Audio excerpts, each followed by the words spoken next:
যোৰহাট সংগীত বিদ্যালয়ৰ 2024 বৰ্ষৰ বাৰ্ষিক বঁটা বিতৰণী অনুষ্ঠান 21 জুলাই দেওবাৰে 3:45 বিদ্যালয়ৰ প্ৰেক্ষাগৃহত এটি সংগীতানুষ্ঠানৰ আয়োজন কৰা হৈছে। উদ্যোক্তাসকলে যোৰহাটবাসীৰ উপস্থিতিৰ একান্তই কামনা কৰি সকলোকে বিনম্ৰভাৱে আমন্ত্ৰণ জনাইছে। 11 জুলাই বৃহস্পতিবাৰে সাংস্কৃতিক তথা শৈক্ষিক নগৰী যোৰহাট চহৰত এটি শুভক্ষণত জন্ম লাভ কৰিলে সামাজিক মাধ্যম জনতা লাইভ নামেৰে এটি ইউটিউব চেনেল। 11 জুলাই বৃহস্পতিবাৰে সাংস্কৃতিক তথা শৈক্ষিক নগৰী যোৰহাট চহৰত এটি শুভক্ষণত জন্ম লাভ কৰিলে সামাজিক মাধ্যম জনতা লাইভ নামেৰে এটি ইউটিউব চেনেল। 24/7 আজি জন্ম লাভ কৰিছে যোৰহাটৰ সাংস্কৃতিক নগৰীত।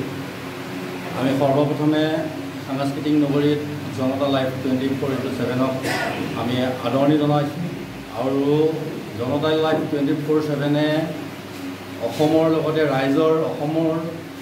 ৰাইজৰ জাতি মাটিৰ ক্ষেত্ৰত যাতে আপোচবিহীন কোনো বুজাবুজি নোহোৱাকৈ আৰু নিৰপেক্ষভাৱে নিৰ্ভীক আৰু নিৰপেক্ষতাৰে যাতে সংবাদ জগতখনক যাতে এটা ভাল বাৰ্তা কঢ়িয়াই আনিব পাৰে। আজি যোৰহাটত কাইলৈ আমি আশা কৰিছোঁ অসমৰ শদিয়াৰ পৰা ধুবুৰীলৈ যাতে এই জনতা লাইভ 24/7এ সামগ্ৰিকভাৱে সামৰি ধৰি পেলাই ৰাইজৰ সেৱাত আগবাঢ়ি যাব পাৰে, বৰ্তি থাকক আৰু সমাজ ব্যৱস্থাটোলৈ এখন সুন্দৰ বাৰ্তা প্ৰেৰণে এখন সৰ্বাংগ সুন্দৰ অসম গঢ়াত যাতে জনতা লাইভে বিশেষ ভূমিকা ল'ব বুলি আমি আশা কৰিছোঁ। আৰু তাৰ সমান্তৰালভাৱে আৰু এটা কথা ক'ব বিচাৰিছোঁ যে আজিৰ তাৰিখত আমি এনে দেখিছোঁ সৰু সৰু কিছু পৰ্টেল চেনেলে যি একাংশ পৰ্টেল চেনেলে কিন্তু এই সংবাদ জগতখনলৈ কিছু অশনি সংকেত কঢ়িয়াই অনাৰ লগতে কিছু এনেধৰণৰ বাৰ্তা আনিছে যি বাৰ্তাই ৰাইজৰ মাজত এটা ব্যাপক বিৰূপ প্ৰভাৱৰ সৃষ্টি কৰিছে। গতিকে এই ক্ষেত্ৰত আমি জনতা লাইভ 24/7ক এটা কথা আমি ক'ব বিচাৰিছোঁ, আহ্বান জনাইছোঁ, তেখেতসকলে নিৰপেক্ষ আৰু যুক্তিত থাকি নিৰপেক্ষভাৱে যদি সংবাদ তেওঁলোকে পৰিৱেশন কৰে, নিশ্চিতভাৱে অনাগত সময়ত জনতা লাইভ 24/7এ এটা মাত্ৰা পাব বুলি আমি আশা কৰিছোঁ। আৰু আজি আপোনালোকৰ এই মঞ্চৰ পৰা আমি এটা কথা জনাব বিচাৰিছোঁ যে জনতা লাইভ 24/7 দীৰ্ঘজীৱী হওক আৰু তেওঁলোকৰ উজ্জ্বল ভৱিষ্যত আমি কামনা কৰিলোঁ। সদুশেষত সকলোলৈকে আমি পুনৰবাৰ ধন্যবাদ আৰু শ্ৰদ্ধাৰে মোৰ বক্তব্য সামৰণি মাৰিলোঁ।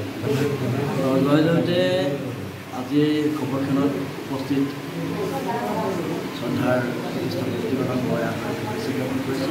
তাৰ লগতে আজি 11 জুলাই তাৰিখে আহোম ৰাজত্বকালৰ শেষ ৰাজধানী 600 বছৰীয়া আহোম ৰাজত্বকালৰ শেষ ৰাজধানী সাংস্কৃতিক নগৰী তথা শৈক্ষিক নগৰী যোৰহাট চহৰৰ পৰা পুনৰ এটি সামাজিক মাধ্যম ৱেব চেনেল জনতা লাইভ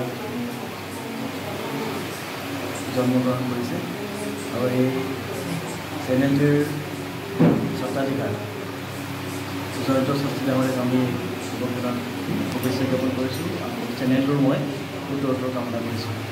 ধন্যবাদ।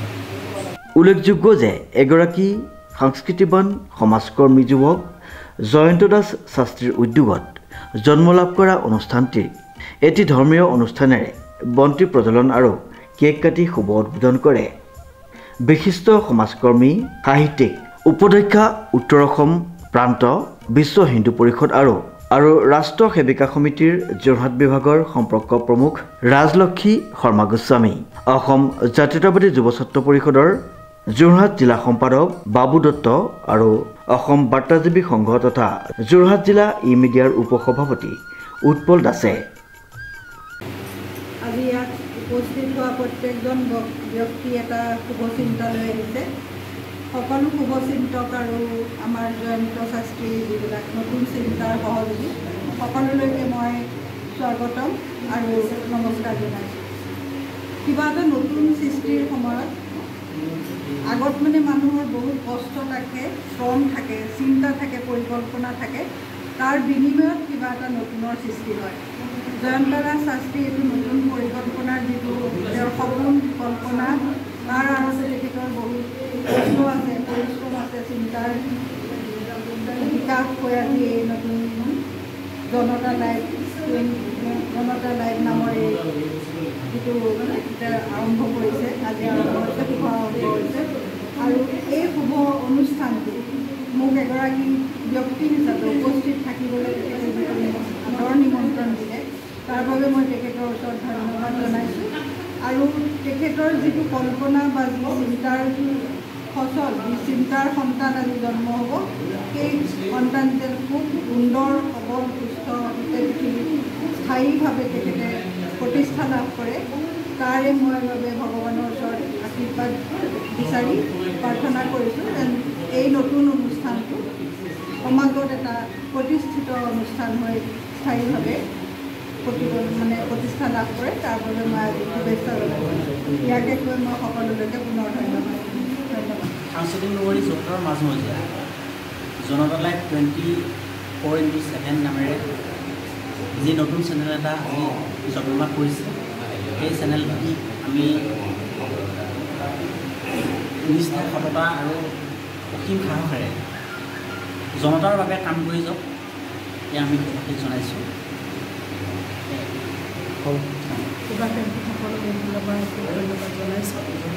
জনতা, জনগণ, জনসাধাৰণ এটা সুন্দৰ নামে নামাঙ্কিত এটা কৌশলী চেনেল।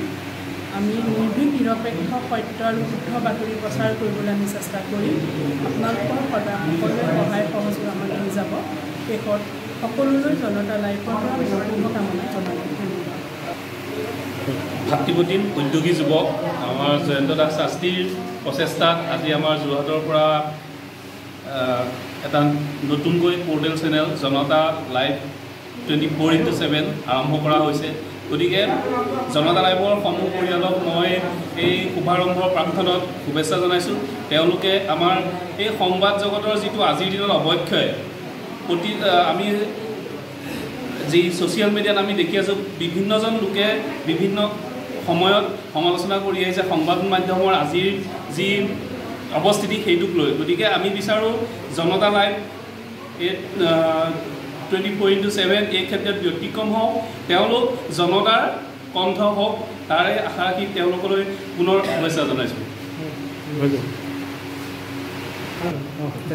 আজিৰ এই শুভ ক্ষণত জয়ন্ত দাস শাস্ত্ৰীক অভিনন্দন জ্ঞাপন কৰিছোঁ আৰু জনতা লাইভ 24/7 উত্তৰ কামনা কৰিলোঁ। উক্ত শুভ উদ্বোধনী অনুষ্ঠানটিত উপস্থিত থকা শুভাকাংক্ষীসকলে এনেদৰে সামাজিক মাধ্যম জনতা লাইভৰ উত্তৰোত্তৰ কামনা কৰি শুভেচ্ছা জ্ঞাপন কৰে। ভাৰতবৰ্ষ স্বাধীন হোৱা ৭৮ বছৰে হ'ল। ভাৰতবৰ্ষৰ স্বাধীনোত্তৰ ৭২ বছৰৰ পৰা ১০০ বছৰৰ এই সময়খিনিক অমৃতকাল কৰি কোৱা হৈছে। অমৃতকালত আমি এটা বস্তু লক্ষ্য কৰিছোঁ যে ডিজিটেল ইণ্ডিয়া, এই ডিজিটেল ইণ্ডিয়াই যথেষ্ট গুৰুত্ব লাভ কৰিছে আৰু পৃথিৱীৰ প্ৰত্যেক খবৰবোৰ কম সময়ৰ ভিতৰতে ৰাইজৰ মাজলৈ দি অহাৰ এক আমি দেখা পাইছোঁ। ই এক শুভ লক্ষণ। আৰু আজি আমাৰ জনতা লাইভ যোৰহাটৰ শিক্ষিত আৰু সাংস্কৃতিক নগৰী হিচাপে খ্যাত ইয়াতে উন্মোচন হৈছে। ই আমাৰ কাৰণে এটা খুব ভাল খবৰ। বিশেষকৈ আজি ইয়াৰ অন্তৰালত থকা ব্যক্তিজনে হ'ল ভাৰতবৰ্ষৰ এজন বিশ্ববিখ্যাত পণ্ডিত আৰু ডক্টৰ B.R. আম্বেদকাৰ, যিজনক ভাৰতবৰ্ষৰ সংবিধান প্ৰণেতা হিচাপে জনা যায়। তেখেতৰ আদৰ্শ অনুকৰণ কৰি তেখেতে যিহেতু জীৱনকালত লোকনায়ক আৰু জনতাকে ধৰি কেইবাখনো তেখেতে পত্ৰিকা প্ৰচাৰ কৰি মেহনতি জনতা প্ৰকৃত নিষ্পেষিতসকলৰ কাৰণে কাম কৰিছিল। আজিও তেখেতৰ এই পদাংক অনুকৰণ কৰি ভৱিষ্যতৰ দিনত যাতে জনতা লাইভে খাটি খোৱা জনতাৰ হৈ এক কণ্ঠ হওক, তাৰে আশা কৰি আমি অনুষ্ঠানটোলৈ আজি শুভকামনা জনাইছোঁ। আমি বাইদেউকো আমি শুভেচ্ছা বাৰ্তা দিব আমি ধৰি আছোঁ। আজি জনতা লাইভত উপস্থিত থকা আমাৰ বিপুলদাকে প্ৰমুখ কৰি সাংবাদিক বন্ধুসকল সকলোকে মই শ্ৰদ্ধা যাচিছোঁ। আজি সঁচাকৈ ভাল লাগিছে।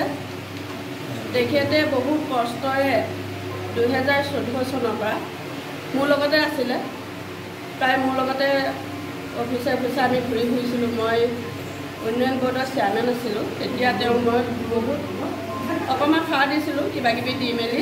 তেতিয়াৰ পৰা সি বহুত কষ্টৰে আজি এইখিনি জেগা পাইছেহি ঘাট প্ৰতিঘাটৰ মাজে।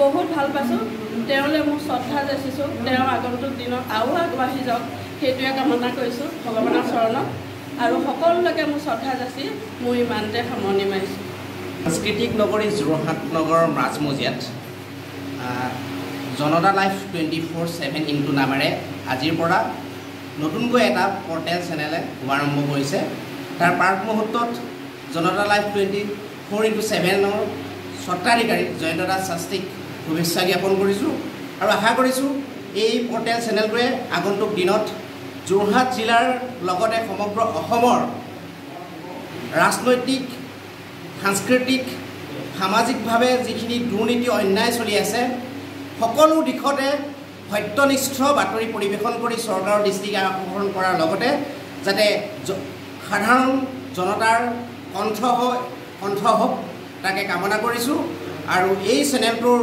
দীৰ্ঘায়ু কামনা কৰিছোঁ আজি সাংস্কৃতিক নগৰী তথা শৈক্ষিক নগৰী যোৰহাট মাজমজিয়াত জন্মগ্ৰহণ কৰা জনতা লাইফ 24 মই শ্ৰী স্বত্বাধিকাৰী শ্ৰী জয়ন্ত দাস শাস্ত্ৰী আপোনালোকক জনাব পাৰি অতি আনন্দিত হৈছোঁ বহুদিনীয়া এটা সপোন পূৰণ কৰিবৰ কাৰণে আজি এই পবিত্ৰ স্থলীত যোৰহাটৰ মাজমজিয়াত জনতা লাইফ 24 এটি ডিজিটেল সামাজিক মাধ্যম আজি শুভ আৰম্ভ কৰা হৈছে শুভ আৰম্ভণিতে ভাৰতবৰ্ষৰ সংবিধান প্ৰণেতা ডক্টৰ ভীমৰাও আম্বেদকাৰ প্ৰতিচ্ছবিত বন্তি প্ৰদান কৰে বিশিষ্ট লেখিকা সমাজসেৱিকা ৰাজলক্ষ্মী গোস্বামী বাইদেউ আৰু জনতা লাইফৰ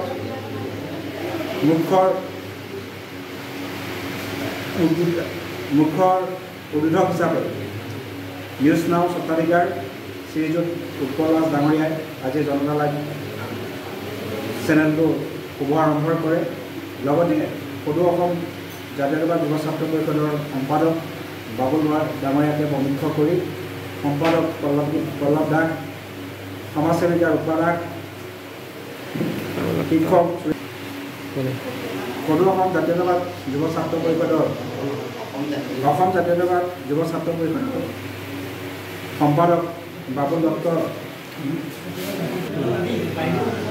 অসম জাতীয়তাবাদ যুৱ ছাত্ৰ পৰিষদৰ সম্পাদক যোৰহাট জিলাৰ বাবুল দত্ত ডাঙৰীয়াকে প্ৰমুখ কৰি জাতীয়তাবাদ যুৱ ছাত্ৰ পৰিষদৰ যুটীয়া সম্পাদক পল্লৱ দাস বিশিষ্ট যুৱ লেখক জিতুল দাস শিক্ষক সুৰেশ বৰা সমাজসেৱিকাৰ ৰূপা দাসকে ধৰি শেৱালী দাসকে ধৰি উপস্থিত থকাৰ সমূহ বিশিষ্ট ব্যক্তিসকলক আমাৰ জনতা লাইফ 24 তৰফৰ পৰা অভিনন্দন জ্ঞাপন জনাইছোঁ যিহেতু ব্যস্ততাৰ মাজতো আমাৰ মাজত আজি উপস্থিত হৈ এই পবিত্ৰ